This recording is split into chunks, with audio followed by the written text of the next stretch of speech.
Salut à tous, j'espère que vous allez bien, je vous retrouve aujourd'hui pour une nouvelle vidéo sur ma chaîne.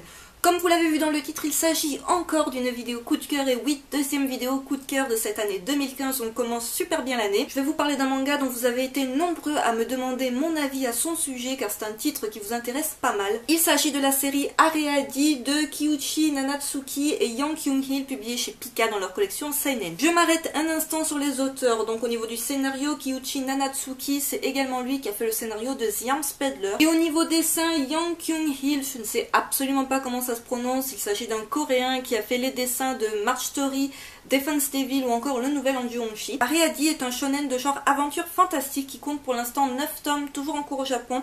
Le tome 6 est prévu en France pour le 4 février et le tome 7 pour le 1er avril. Ce manga, vous le savez peut-être, je ne comptais absolument pas me le procurer à la base et c'est une collègue de bureau qui le lisait à côté de moi qui a su me convaincre qu'il fallait que je me plonge dans la série et je ne le regrette absolument pas. Pour vous résumer l'histoire, je peux très simplement vous lire la 4e de couverture du tome 1 qui la résume excessivement bien. En 2000XX, année totalement inconnue, les Altred, des humains au pouvoir surnaturel, sont traités en parias et enfermés sur une île prison où règne la loi du plus fort. Cette île, c'est Areadi. Donc il faut savoir que 12 ans plus tôt, on a une petite flash au début du manga, une étoile s'est écrasée sur Terre et a provoqué des espèces de radiations qui fait que les gens qui ont été touchés par ces espèces de radiations sont devenus des mutants et ont développé certains pouvoirs. Et à partir de là, ces gens-là sont considérés comme des parias, ils ne sont plus du tout considérés comme des humains. Petit à petit, on va les enfermer sur l'île Areadi pour qu'ils soient tous rassemblés au même endroit.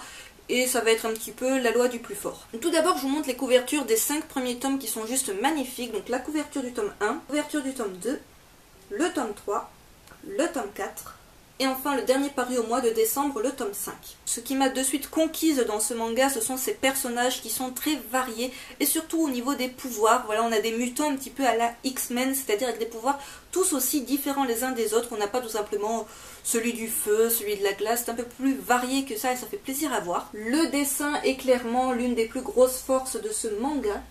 On a un côté très détaillé mais à la fois très dynamique, bref c'est fluide, ça se lit tout seul et c'est juste magnifique. Si vous voulez commencer la série, je vous conseille de faire comme moi et de vous acheter les 5 premiers tomes d'un coup car ça se bouffe assez vite et surtout vous restez un petit peu sur un suspense de dingue à la fin de chaque tome. L'histoire est assez sombre, les combats sont très sanglants et très imprévisibles, on a pas mal de morts, de disparitions dès les premiers tomes. Et on a déjà dans les premiers tomes l'apparition de personnages bien badass, on sait que de nouveaux personnages bien badass vont apparaître par la suite et rien que pour ça, ça donne envie de lire le tome d'après. Côté édition, Pika fait du très beau boulot puisqu'au début de chaque tome vous avez des pages en couleur sur papier glacé. Les tomes sont vendus, il me semble, au prix de 7,20 €, ce qui peut paraître un petit peu cher, mais bon, côté édition je n'ai absolument rien à redire. Une série que je vous conseille vivement si vous cherchez un shonen fantastique avec beaucoup d'action, de l'humour, des personnages super attachants, quelques flashbacks pour expliquer comment certains personnages en sont arrivés là et qu'est-ce qu'ils étaient avant de devenir des espèces de mutants, donc des Altred. Alors on pourrait croire que le personnage que vous voyez sur la couverture du tome 1 est le personnage principal, mais ce n'est pas vraiment lui, mais je vous laisse découvrir de qui il s'agit, bien que ce personnage-là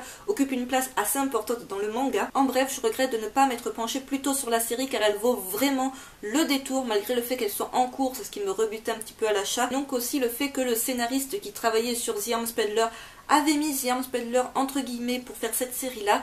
Je me disais s'il fait pareil avec cette série pour reprendre The Arms Peddler, ça va pas le faire. Mais apparemment The Arms Peddler reprend cette année, Areadi continue son petit bonhomme de chemin, donc c'est vraiment 2 seinen que je vous recommande chaudement. Ainsi s'achève cette vidéo coup de cœur un petit peu speed et je m'en excuse, j'espère néanmoins qu'elle vous aura plu. N'hésitez pas à me dire en commentaire ce que vous en avez pensé. Si vous avez déjà commencé Areadi ou c'est une série qui vous tente ou peut-être absolument pas. Et je vous dis à très vite pour une prochaine vidéo.